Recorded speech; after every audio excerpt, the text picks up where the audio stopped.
The cold wind of the sea and the merciless crash of the waves hit a story not just of power or victory, but of pain, sacrifice, and hope. Every gunshot, every rising column of smoke, every exhaustion hidden in a soldier's eyes, it all was for one purpose: to protect their land, their people. Yet sometimes, a human's greatest battle is not with the enemy, but with the fears of their own heart, the whispers of their conscience, and moments of utter helplessness. These are the moments when every man realizes that strength does not merely mean victory, and sacrifice is not simply death.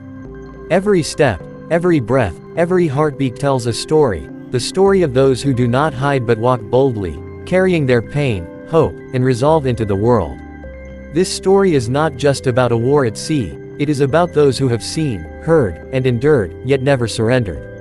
Where fear gripped hearts and hope filled eyes with tears, humans still moved forward for their lives, their honor, and their homeland. These are the moments when every enemy hides a story, but the greatest story is the one a person keeps in their heart.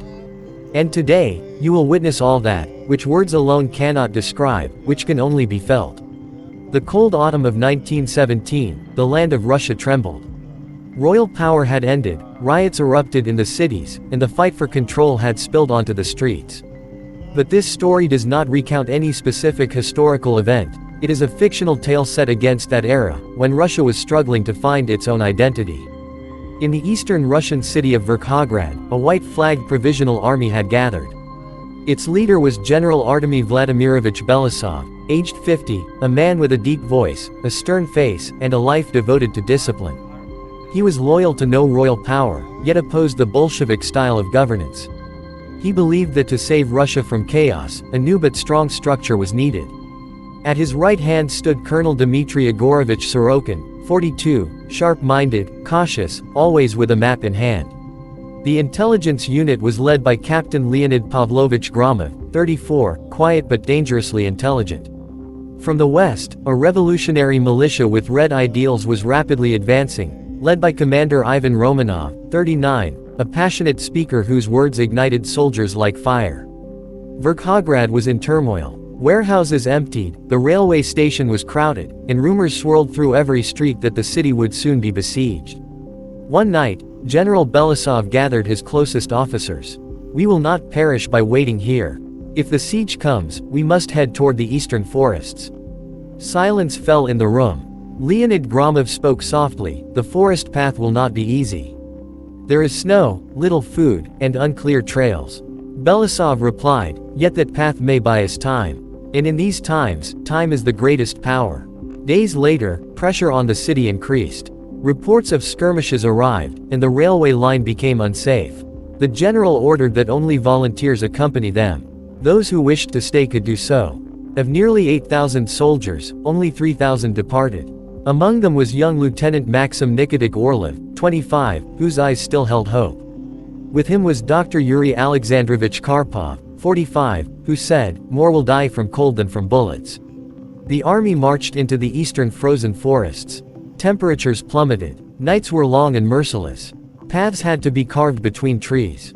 Horses stumbled, vehicles abandoned. Days later, food ran low. Game was scarce. Rations were halved. Then, word came that the revolutionary militia had taken Verkhovgrad. The return route was cut off. Colonel Sorokin spread the map. "If we head northeast, we can reach the Severina River. There is a small town, perhaps we may find shelter." But the path was treacherous. A sudden snowstorm hit. For 3 days, the sun did not appear. Several soldiers went astray, some vanished forever. Rear guard led by Major Vasily Mikhailovich Drozdov, 37, blocked the pursuing militia, felling trees and cutting off paths. One night, as the army camped, gunfire erupted. A small militia unit had approached. A brief but fierce skirmish ensued. Maxim took a bullet in the shoulder but kept fighting. Dr. Karpov, wrapping a bandage with cold hands, said, "If infection sets in, we'll have to make a choice." The frozen march continued. General Belousov walked among his soldiers daily, saying, "We do not fight for a throne. We fight to survive for Russia's future." Some soldiers lost courage and stayed behind. Some hid in nearby villages. Yet the remaining youth stuck together. Weeks later, a white line appeared on the distant horizon, the Severina River. A flicker of hope. But news arrived that the town was already under revolutionary control. Sorokin said quietly, "We must move further east along the river." The soldiers' faces were drained with fatigue. Yet they did not stop. Belisov looked at the sky. Snow began falling again. Thus, this frozen journey, with no clear end, continued through Russia's silent forests. The snowstorm intensified. The exhausted army moving along the Severina's edge had become only a shadow of itself. Perhaps only 2,000 of the original 3,000 remained. Yet General Artemy Vladimirovich Belisov, 50, marched forward as if the cold affected him not at all. Colonel Dmitry Igorovich Sorokin broke the silence. "If we do not find a safe spot in the next 5 days, the men will scatter. Food lasts only 3 days." Captain Leonid Pavlovich Gromov reported small militia units appearing nearby. They did not attack directly but applied pressure from a distance, a strategy to exhaust them. Meanwhile, Lieutenant Maxim Nikodic Orlov's wound worsened. Dr. Karpov spoke privately to Belisov. "If we do not stop, he may die. If we stop, all are in danger." Belisov thought for a moment, then ordered a small temporary camp. A fire was necessary, though it revealed their location. That night, in the snowy darkness, an unexpected event occurred.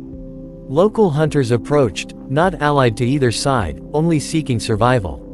Their leader, Stepan Alexeyevich Novikov, 58, said, "If you take the eastern mountain route, in 2 days you will find an old miner's town. Some buildings remain. But the path is dangerous, the river's ice is weak. A gamble." The next morning, Belisov announced the army would take the mountain path. The journey became harsher. Snow reached their knees, the wind cut at faces. Many soldiers collapsed from exhaustion.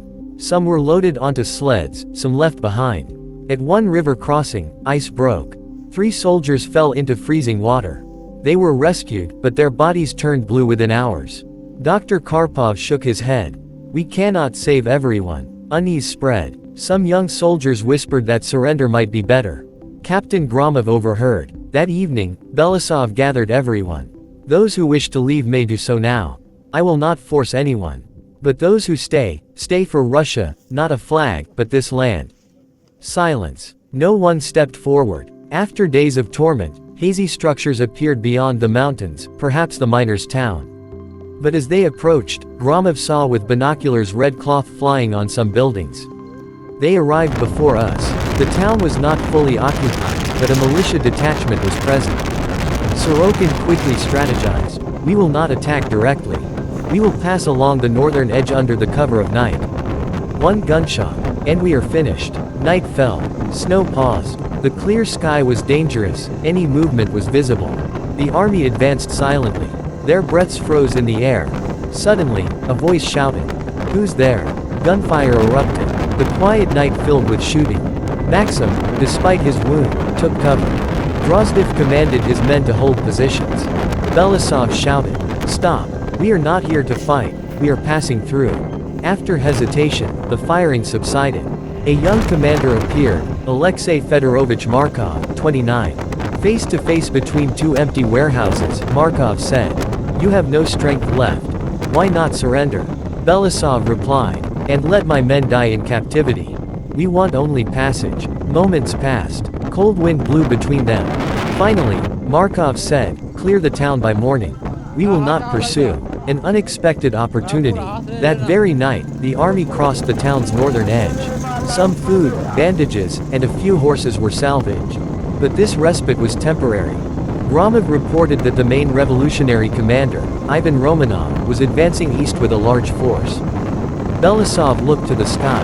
The east was still white and endless. "Then we go further, until the land ends, or we do." The soldiers marched silently. Somewhere beyond the snowy horizon, perhaps the sea, or another siege. The march continued. The morning light spread over the snow as if the earth wore a white shroud. The army moved more silently than ever. No complaints, no questions, only the crunch of footsteps and the whistle of distant wind. General Belisov realized they were no longer merely an army, they had become a convoy, struggling to survive. Captain Gromov approached swiftly. "Confirmed. Ivan Romanov himself is coming. He has 3 times our numbers.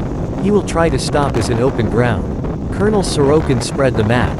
"If we head east directly, he will cut us off. But if we turn north, there is an old trade route, less used. He may not find us there. The route was perilous, long, desolate, almost unmarked. Belisov decided. We head north. Increase pace. We will not fight Romanov, we will avoid him. But every choice demanded a price. Within 2 days, food ran nearly out. Horses collapsed. Soldiers quietly lightened their packs. Extra clothes, books, personal items, all left in the snow. Lieutenant Maxim, weak but stubborn, pressed on at all costs. Dr. Karpov warned, at this pace, he will not last many more days. Maxim gritted his teeth. I will walk to the last step, doctor. On the 4th day, shadows of wooden structures appeared on the horizon, an old trading post. But as they approached, Gromov saw smoke rising from the buildings. They beat us here. Romanov had indeed cut the route. Belisov immediately ordered the army to spread out. A direct attack across open ground would be suicide. They waited for night. Sorokin planned a diversion, small detachment to create noise on the western edge, while the main group slipped through the eastern side. Major Drozdov volunteered despite his wounds. I will make noise. You move out. Night deepened. Drozdov's men opened fire on the west. Gunfire, screams, shadows falling in the snow. Meanwhile, Belisov, Sorokin, and the main group advanced along the east. But fate does not always favor the brave. A soldier's foot sank into the snow. He fell, rifle firing. The entire area erupted in gunfire. Romanov appeared. His voice cut through the icy wind. Belisov, it's over. Save your men. For a few moments, their eyes met, distant, yet clear. Belisov looked at his exhausted, wounded men. We are not finished. We are only changing course. He signaled, northeast. The soldiers ran. Some fell, some rose, some were left behind. But the majority vanished into the darkness and snow. By morning, the trading post was kilometers behind. Drozdov and several of his men did not return. The army had perhaps 1,200 soldiers left. Hours later, the snowy plains turned into a slope. Below, through fog, a vast white stretch glimmered. Sorokin squinted. That, may be the frozen sea. Silence fell. If it was the sea, beyond it lay perhaps a harbor, a ship, or at least a new path.